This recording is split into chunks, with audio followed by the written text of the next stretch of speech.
Let's go ahead and jump into the AP top 25. We got ourselves nothing really changed at the top. Of course, it didn't change at the top because they didn't lose.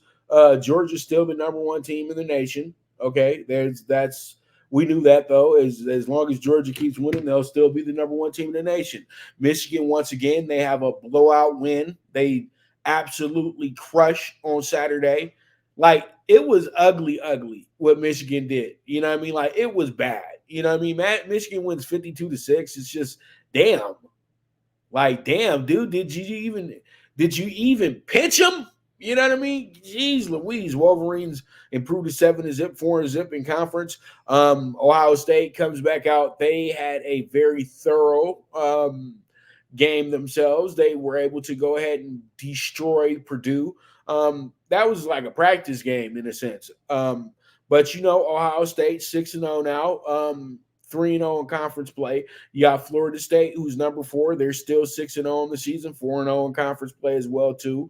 You got Washington, who had their big win last week against Oregon. I think that they should have been a little higher. Washington could have possibly been the third-ranked team in the nation because that win kind of trumps both of the wins that Florida State and Ohio State had because they beat teams that they were supposed to beat. Washington had to really go ahead and eke that one out and come back from a serious deficit that was there in the final minutes of the game. And Oregon made one of the biggest bonehead mistakes that you could ever make, going for it on fourth down in the middle of the at midfield. The smartest idea for them would have been to punt the ball, give the defense a chance to really try to win the game. And I thought that was the absolute biggest mistake that one of these coaches can make all season long and really cost the Oregon some real standing, in the top 10. They could have been a team that would have been in the top 5 this week. But now they're the number 9 team in the nation, which isn't bad, but still, be better. Just be better. Oklahoma, number 6, they didn't change. They didn't move much, but they're 3-0. They had a good victory last week as well, too. Penn State getting ready for their big one against Ohio State. We'll be talking about that game this week as well, too. So you guys be ready for that because already we know what the Big Ten game of the week is. So we'll definitely be talking about that as well, too. Then we also have the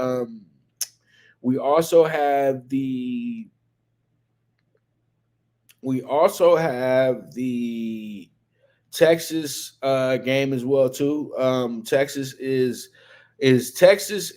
pretty consistent. They're 2-1, 5-1 overall. They're number 8 in the nation. Then you have Oregon now number 9. They only fell off by a spot. That's it. They didn't fall drastically out. The game was too close for them to get bounced like that. North Carolina, number 10 in the nation. They've only moved up 2 spots. That's just, like, wow. They beat Miami, number 25 team in the nation, and they move up 2 spots. Okay, that's why nobody's really taking North Carolina as seriously as they should. Then you have Alabama, who's still outside of the top 10 for the 4th week in a row. They're sitting at number 11 right now, but they're 4-0 conference play, 6-1 overall in the season. Oregon State came up with a big win. They find themselves now number 12 in the nation, and they are 6-1 overall on the season. Then you also have Mississippi State. Mississippi State is 5-1 on the year, 2-1 in conference play, but number 13. They haven't really fell off too much. Their only loss is to Alabama. You got Utah, who slides back to number 14. But this team should start rising because we know that some big upsets are on the way because Cam Rising is back, and that's going to be the key factor in getting Utah back to where they want to be. Notre Dame 6-2. They just got themselves a great win over USC that pretty much moved them up the top 25 board, and they find themselves now number 15 in the nation, rightfully so, because they have the right type of schedule to warrant them to be in that spot, even with 2 losses. Duke, number 16 now, coming off of a great win against North Carolina State. That was a really thorough win by them. Tennessee having their biggest game of the season this weekend. They are 2-1, 5-1 on the year as well too. Was pretty huge for them moving forward. They got a big game coming up this weekend. USC drops all the way to number 18 from number 10. It's finally, we're all kind of happy about that because we know that USC was never a top 10 team. You know, you got to have a good defense to match up with your offense. And if you don't have a good defense, it doesn't matter how great your offense is, you're not a top 10 team. So pretty much USC number 18. You got LSU number 19. Still sticking around LSU, but LSU is number 19 in the nation at 5-2, 4-1 in conference play. Then you have Missouri, who's 6-1 on the season. Pretty good team though, Missouri, number 20 in the nation as well too. So they're playing a lot better than what they were expected to be. Also, you have Louisville, who's 6-1 on the year, and they had a really, really bad loss this weekend. And I don't know why they're still ranked. They lost to Pittsburgh by 17, but they were on the road as well too, and that's a rivalry game, so it happened. So pretty much they did not get bounced out because they're still using that Notre Dame win as a measurement on who they truly are. And then you have Air Force number 22 quietly. Now they are the de facto Mountain West team that could possibly be playing on New Year's or New Year's Eve, unless, they get upended by those boys from Fresno, because that's going to be a good game. Fresno and Air Force, let's see when they match up. Actually, they don't match up. Sorry about that.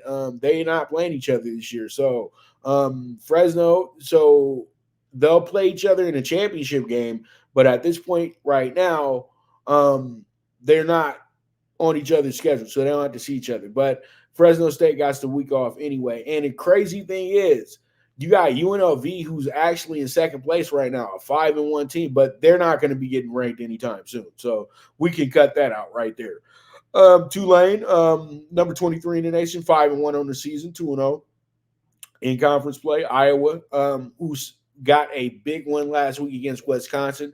They move into number 24 in the nation. And then you got UCLA, only team with a losing record in conference play, but they're number 25 because they do have a team that is a top 25 team. And they got a big game coming up this week. That's going to be against Stanford as well, too. They're going to be playing against the Trees on Saturday at Stanford. This is going to be the final Pac-12 game between these two teams, as well too, in the football world. So it's going to be a lot of emotion to that one. It truly is. So pretty much with that, that's going to be the wrap on the top 25 for this week. Top 25 really didn't change much. You still got most of the usual suspects there, and you know what? It's really, really getting to the nitty gritty of the situation in college football. So you just have to bear with it and know that you're going to have about 4 teams in the top 10 lose this week. Just be ready. That's all I can say. Be ready. All right. So we move forward. Let's go ahead and jump into